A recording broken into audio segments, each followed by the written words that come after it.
NASCAR went to an old school track for its 2023 All-Star race, and Kyle Larson provided what he called an old school butt whipping. We'll keep it PG here.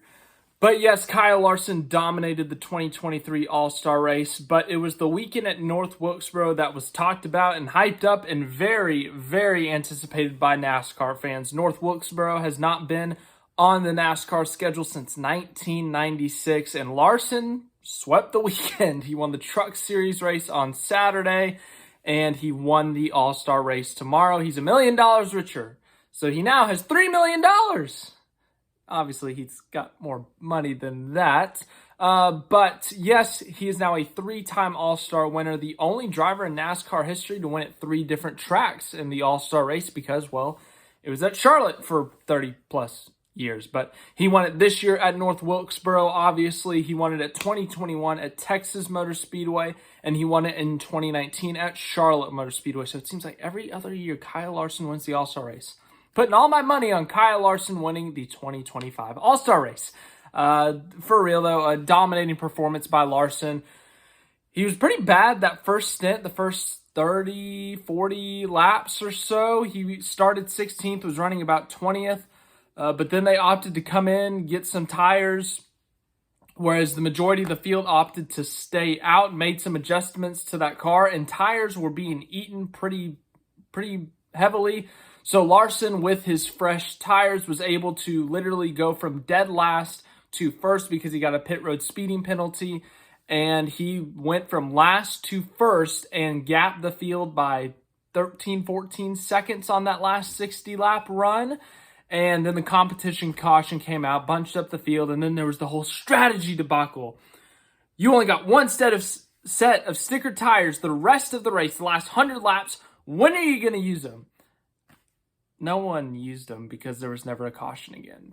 So the answer was never.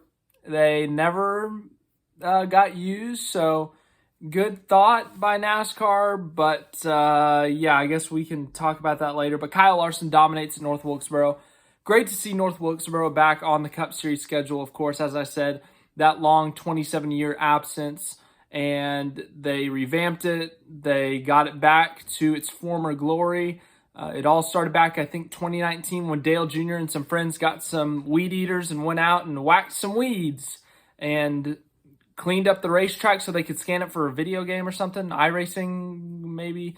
But yeah, they went to do that so they could scan and revamp the track from that perspective. But then it quickly escalated, and here we are 4 years later with a Cup Series All-Star race at North Wilkesboro. Of course, there were races back in August on the track, but the Cup Series, the NASCAR, the National Series races were back here in May of 2023. Truck Series race on Saturday, Cup Series race on Sunday for $1 million.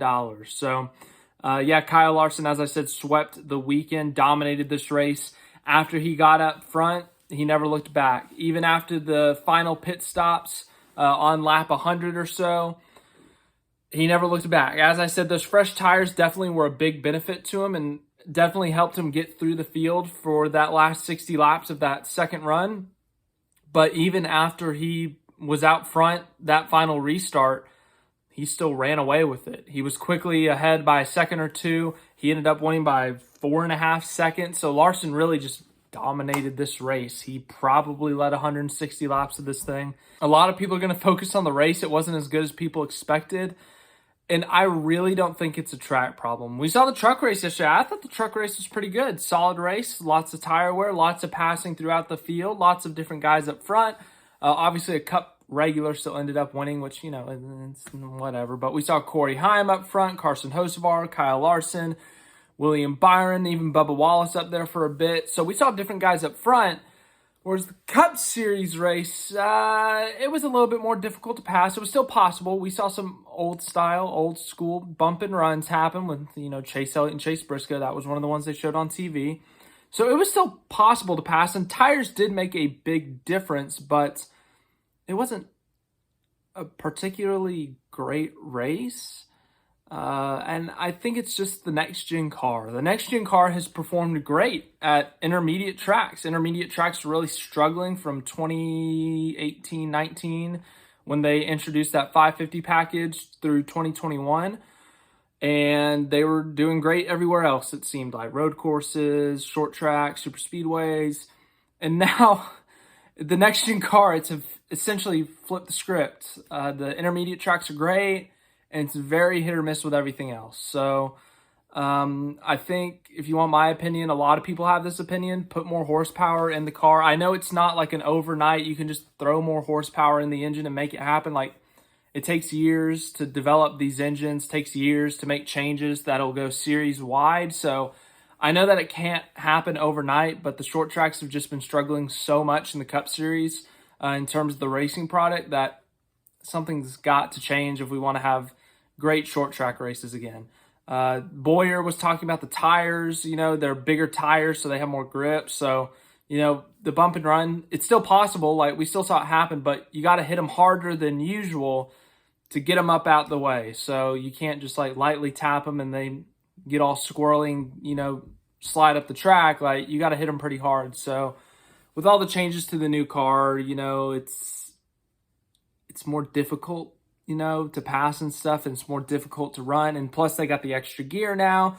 So that's a factor. So they got to do something different in order to make the short track package better. I don't think it was North Wilkesboro.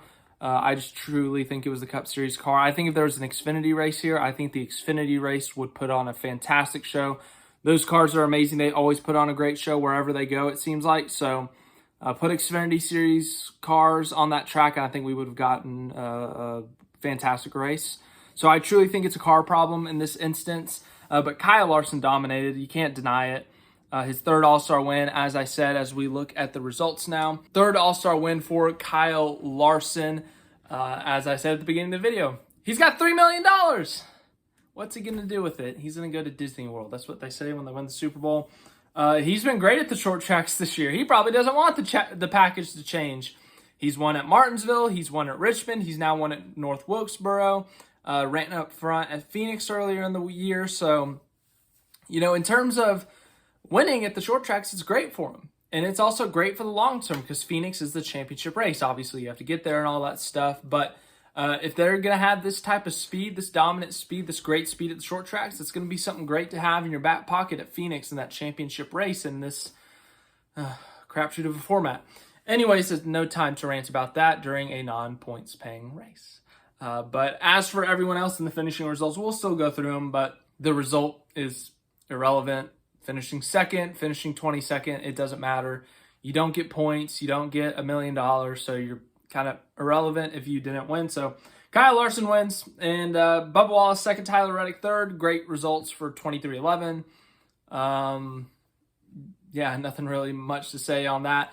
Bubba Wallace was also another one of those guys who took tires on that early pit stop and charged through the field. Obviously not as quickly as Larson, but he was able to finish second in that first stage. It wasn't officially a stage, but that first stage. Reddick third, Briscoe fourth, Elliott fifth, Blaney sixth. Suarez seventh, led the first 40 or so laps, was on pole, had a pretty good weekend overall. Eighth place, Eric Jones. Good for him. Ninth place, Ty Gibbs. Quietly consistent. Joey Logano 10th, kind of shot himself in the foot there with a pit road penalty on that final pit stop. Chastain 11th. Holy crap. It's like the first time since I don't know when that Ross Chastain has not been in the headlines. He did nothing tonight. Nothing. Good for you, Ross Chastain. Christopher Bell 12th. Denny Hamlin 13th, the first one a lap down.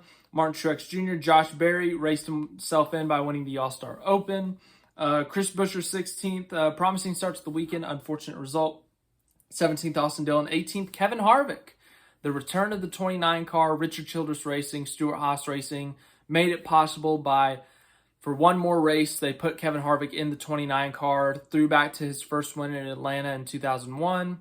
Really cool of Richard Childress Racing to allow that to happen and for SHR to be on board with it as well. So really cool to see that paint scheme, really cool to see that number, but not the result they wanted. 2 laps down.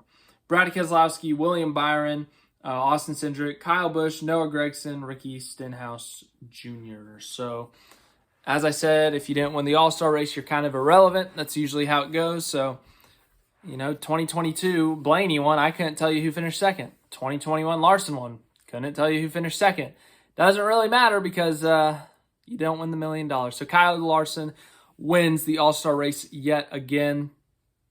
And yeah, North Wilkesboro's back. The excitement was great. It was great to see a full crowd out there. Excited to see their favorite racetrack back, whether you were a local, whether people traveled to it. It was great to see the grandstands packed, people excited for the races at North Wilkesboro. Felt like 1996 for them, I bet. But great to see people back out there at North Wilkesboro. Great to see the hype, the excitement, the love for the track throughout the weekend. But, you know, kind of sucks that they weren't able to put on the best race, but not really the track's fault, not really anyone's fault other than the car. So let me know what you thought of the race. As I said, you know, not the most exciting race, not the most exciting All-Star race. I bet you people all wish it was back at Texas now. That's a joke. Texas Motor Speedway is my home track, so, you know, I got to defend it. But on a serious note, you know, I'm sure people have their opinions, but I'm curious to hear what your opinions are on that race, to hear what your opinions are on North Wilkesboro. Will it get a points-paying race? Do they just need to change the car? Whatever it may be, but curious to hear what your thoughts are. Thank you for watching this video. Like, subscribe, all that stuff. I'll see you guys in videos this week, and then we got the Coca-Cola 600 next week. So kind of some really big races back-to-back. We had the NASCAR 75th anniversary celebration at Darlington, All-Star race at North Wilkesboro, the big return to North Wilkesboro, and then we got the 600 next weekend. Full Sunday next weekend of racing, Monaco, Indy, Charlotte. I'm looking forward to it.